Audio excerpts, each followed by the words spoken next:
Hi, I'm Weston. I absolutely love talking about the Astros.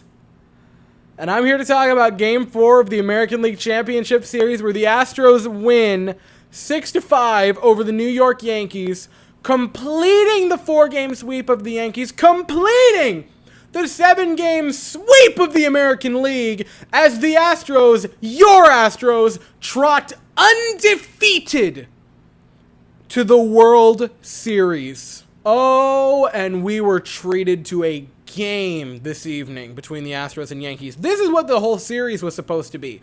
These epic back and forth counter punch and punches thrown. This was what the whole series was supposed to be. And it just wasn't. Now, this was an amazing game, and we actually do need to go blow by blow because it's very important to the story structure of the game.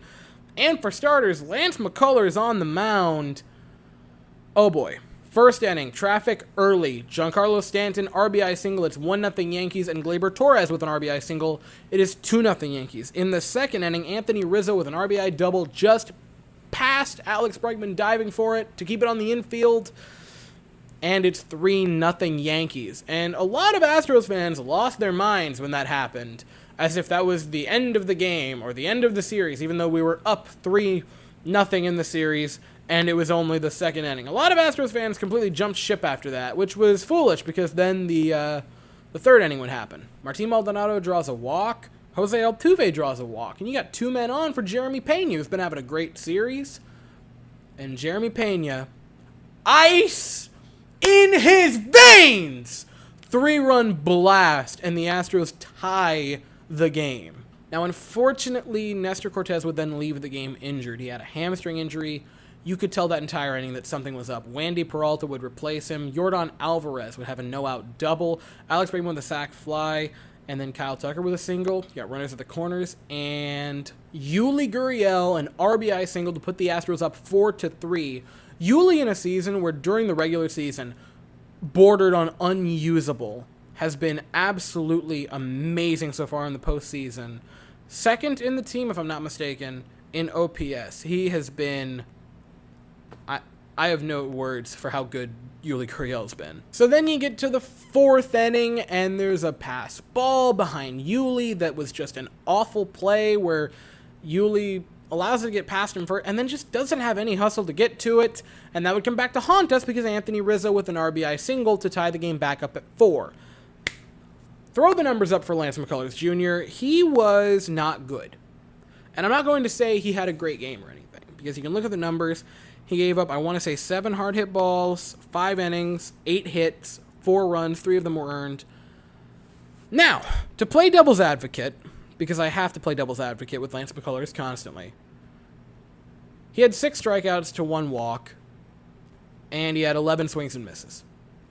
Lance McCullers got no help from his defense tonight. There was a miscommunication between Tucker and McCormick that should have been an out. It wasn't. It was instead I believe it was an RBI single. There was that horrific play. There was Maldonado dropping the pass ball and allowing that run to come around. The umpire, any 50-50 call. Lance got one 50-50 call the entire night, and it was the third to last batter of his night. Lance got help from no one tonight. He was on an island completely alone in the most hostile environment we have ever and maybe ever will be in. Did he pitch a gem? By no means. 5 innings of 3 earned run ball is not going to be great. With that many hard hit balls, I'm not going to say that. But he kept us in this game. He never let it get out of hand. And let's be honest here, if this was a guy like Framber Valdez, we're probably going to praise him for his guts and his grit.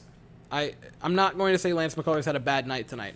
A lot of stuff went unlucky for him. The Astros got pretty unlucky in this game overall. There were a couple of plays that were just super close. There was the double play that just magically hit off the mound perfectly into the glove of Isaiah Kiner-Falefa. Luck was not in favor of the Astros tonight. So Harrison Bader in the 6th inning would hit a home run to put the Yankees up 5-4. And you start to feel not great for the Astros. And then the 7th inning comes along. Altuve on a hustle single. You got a base runner. Pena, tailor-made double play to Gleyber Torres. Flips to Isaiah Kiner-Falefa and airmails it. And the Astros finally get luck in their favor. The Astros get a pair of runners on. And the thing about the Astros that they have done for so very, very long is when you give them a mistake, they make you pay. Yordan Alvarez, RBI single, the Astros tie the game, and Alex Bregman, the go-ahead run in this game to make it a 6-5 Astros lead. The bullpen was lights out for the rest of it, and the Astros get to their 4th World Series in 6 years. I've had some trouble saying it through this channel, right? Because after 2020, a lot of people started to throw the word dynasty around, and I shot it down pretty quickly. Last year, it happened again, and I shot it down pretty quickly because, 3 pennants, that's super good, but, you only have the 1 win. This is 4 pennants in 6 years. And no disrespect to the Phillies, they deserve their spot. They have a good team, and they deserve where they are. We should crush them. And if you have a pair of World Series rings and 4 pennants in 6 years, you're a dynasty. Undeniably a dynasty. We're watching not just the best Astros team we have ever watched, one of the best teams in baseball history right now. And you can't ignore it anymore. If the Astros win the World Series this year, if you have that 2nd ring, it's yours. You are a dynasty, unmatched. So we'll go through it. Hector Neris was in this game for 1 inning. He would give up the home run. Brian Abreu would come in, solid inning of work, got a strikeout, gave up a hard hit ball, but no base runners allowed. Brian Abreu working through it. Rafael Montero would come in. He would pick up a strikeout. He looked pretty darn solid. And Ryan Presley on 11 pitches to get his 3rd save of the series, by the way. Ryan Presley, underrated, could have been ALCS MVP. He was great. 3 saves in 4 games. And the offense, 6 runs, which is the most of the ALCS for the Astros. Altuve having a multi-hit night, reaching base 3 times in a night where we eliminate the Yankees is just, it's so good. Jeremy Pena with a pair of base hits, obviously the huge home run, which very much helped him win ALCS MVP. Very well deserved. Some amazing defensive plays in this game, in this whole series for Pena. Amazing hits, clutch hits when we needed it. He was absolutely fantastic. Yordan Alvarez would have a multi-hit night, including an RBI. He would also draw a walk. Alex Bregman would have the big RBI base hit for the go-ahead run, the series clinching run in the 7th. Kyle Tucker had a base hit. Yuli had a base hit and an RBI. The offense did its job, and the Astros complete the sweep of the Yankees. And what I think is so fascinating about this, I had the Astros winning. I thought we would win this series. I never in my wildest dreams thought we would sweep the Yankees. This is a good Yankees team. To sweep them, meeting little to no resistance. Yeah, they had a lead in Game 1, but it felt like it was Astros the entire time. Game 2, same thing. The pitching was great. Last night, the pitching shut them out. This was the first game the Yankees seemed like they had a pulse, and it was 3 games too late. I said it in the celebratory part of the stream, which was, it's funny that both teams that the Astros have faced so far have met the same fate, which was getting swept by the Astros, but yet have such totally different trajectories. Because the Mariners get swept, but they have so much to hang their hats on.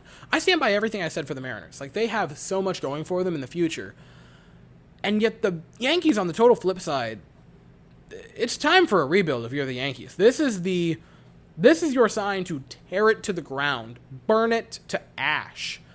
I mean, you do all that. You have one of the best starts in franchise history. You have the best hitting season, debatably of all time, if you're not counting steroid era guys, with Aaron Judge. All of that, and you can't win a game against the Astros in the ALCS. You get taken the distance with the Guardians, and that's not to disrespect the Guardians either. They fought like hell in that series. But man, if I'm the Yankees, I let Judge walk. I don't even offer him a contract. You got to rebuild this from the ground up. Cashman should be gone. Boone should definitely be gone. He should have been gone years ago.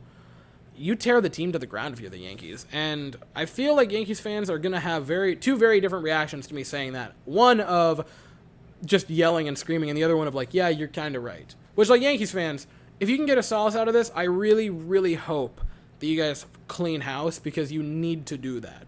Because I can be nice. We can both have a happy ending. The Astros can win the pennant and go win the World Series, and you guys can clean your house and start a new era. We can all be happy. So that's to the Yankees fans that are chill, to the Yankees fans that are total spaz cases. You wanted Houston.